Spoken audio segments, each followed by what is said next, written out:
The Interval, by Vincent O'Sullivan, from the Boston Evening Transcript. Mrs. Walton passed through a little alley leading from one of the gates which were around Regent's Park, and came out in the wide and quiet street.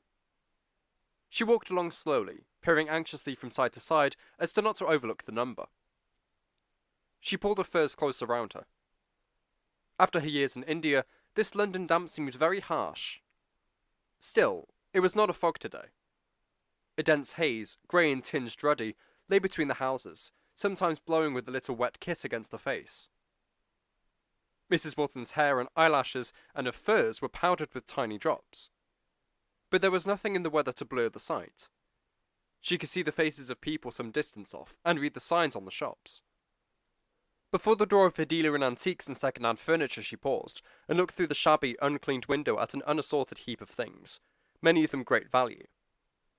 She read the Polish name fastened on the pane in white letters. Yes, this is the place. She opened the door, which met her entrance with an ill-tempered jangle.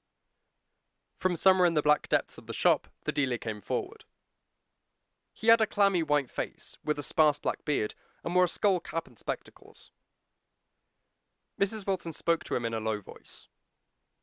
A look of complicity, of cunning, perhaps of irony, passed through the dealer's cynical and sad eyes, but he bowed gravely and respectfully. Yes, she is here, madam. Whether she will see you or not, I do not know. She is not always well. She has her moods. And then, we have to be so careful. The police, not that they would touch a lady like you, but the poor alien has not much chance these days. Mrs. Walton followed him to the back of the shop, where there was a winding staircase. She knocked over a few things in a passage and stooped to pick them up, but the dealer kept muttering, "It does not matter. Surely it does not matter." He lit a candle. "You must go up these stairs. They are very dark. Be careful. When you come to a door, open it, and go straight in." He stood at the foot of the stairs, holding the light high above his head, and she ascended. The room was not very large, and it seemed very ordinary. There were some flimsy, uncomfortable chairs in gilt and red. 2 large palms were in corners. Under a glass cover on the table was a view of Rome. The room had not a business-like look, thought Mrs. Wilton. There was no suggestion of the office or waiting room where people came and went all day. Yet you wouldn't say that it was a private room which was lived in. There were no books or paper about. Every chair was in the place it had been placed when the room was last swept. There was no fire, and it was very cold. To the right of the window was a door covered with a plush curtain. Mrs. Wilton sat down at the table and watched this door. She thought it must be through it that the soothsayer would come forth. She laid her hands listlessly, one on top of the other on the table. This must be the 10th seer she had consulted since Hugh had been killed. She thought them over. No, this must be the 11th. She had forgotten that frightening man in Paris who said he'd been a priest. Yet, of all of them, it was only he who had told her anything definite. But even he could do no more than tell the past. He told of her marriage. He even had the duration of it right, 21 months. He told too of their time in India. At least, he knew that her husband had been a soldier, and said he had been on service in the colonies. On the whole, though, he had been as unsatisfactory as the others. None of them had given her the consolation she sought. She did not want to be told of the past. If Hugh was gone forever, then with him had gone all her love of living, her courage, all her better self. She wanted to be lifted out of the despair, the dazed, aimless drifting from day to day, longing at night for the morning, and in the morning for the fall of night, which had been her life since his death. If somebody could assure her that it was not all over, that he was somewhere, not too far away, unchanged from what he had been here, with his crisp hair and rather slow smile and lean brown face, that he saw her sometimes, that he had not forgotten her. Oh, Hugh, darling. When she looked up again, the woman was sitting before her. Mrs. Wilton had not heard her come in. With her experience, wide enough now, of seers and fortune-tellers of all kinds, she saw at once that this woman was different from the others. She was used to the quick appraising look, the attempts, sometimes clumsy but often cleverly disguised, to collect some fragments of information whereupon to erect a plausible vision. But this woman looked as if she took it out of herself. Not that her appearance suggested intercourse with the spiritual world more than the others had done. It suggested that, in fact, considerably less. Some of the others were frail, yearning, evaporated creatures, and the ex-priest in Paris had something terrible and condemned in his look. He might well sup with the devil, that man, and probably did in some way or other. But this was a little fat, weary-faced woman about 50, who only did not look like a cook because she looked more like a seamstress. Her black dress was all covered with white threads. Mrs. Wilton looked at her with some embarrassment. It seemed more reasonable to be asking a woman like this about altering a gown than about intercourse with the dead. That seemed even absurd in such a very commonplace presence. The woman seemed timid and oppressed. She breathed heavily and kept rubbing her dingy hands, which looked moist, one over the other. She was always wetting her lips, and coughed with a little dry cough. Within her, these signs of nervous exhaustion suggested overwork in a close atmosphere, bending too close over the sewing machine. Her uninteresting hair, like a rat's pelt, was decked out with a false addition of another colour. Some threads had gotten into her hair, too. Her harried, uneasy look caused Mrs. Wilton to ask compassionately, "Are you much worried by the police?" "Oh, the police! Why don't they leave us alone? You never know who comes to see you. Why don't they leave me alone? I'm a good woman. I only think. What I do is no harm to anyone." She continued in an uneven, querulous voice, always rubbing her hands together nervously.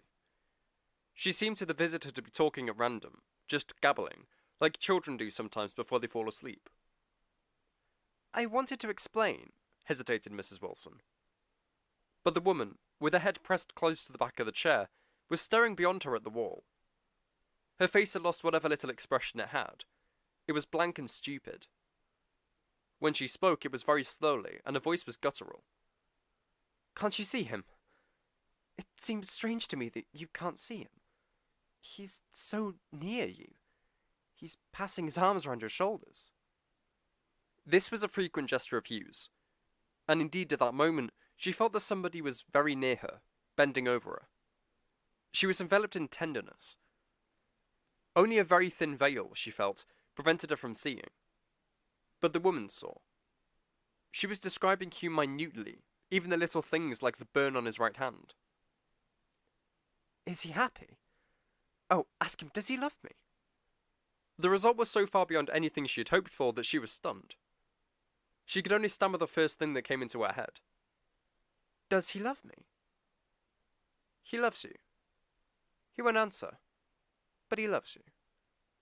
He wants me to make you see him. He is disappointed, I think, because I can't. But I can't unless you do it yourself.